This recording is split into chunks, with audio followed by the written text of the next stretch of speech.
Bugungi kunda qayerga qarab boryapmiz? Bir musulmonni, bir namozxonni oyoq kiyimini to'g'rilashga jirkansak,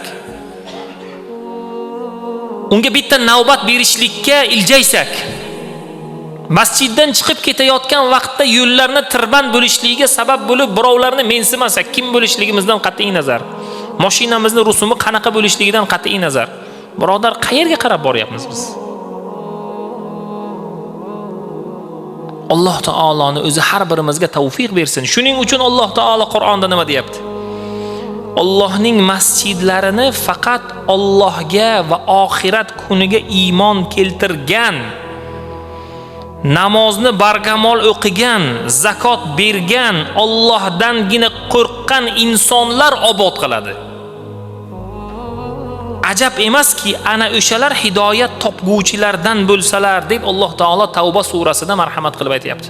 Oyatni qarayapsizmi? Allohning masjidini faqat oxirat kuniga ishonganlar, namozni barkamol o'qiydiganlar, zakot beradiganlar, Allohdan qo'rqadiganlar obod qiladi. Bugun savol beramiz. Kim obod qilyapti?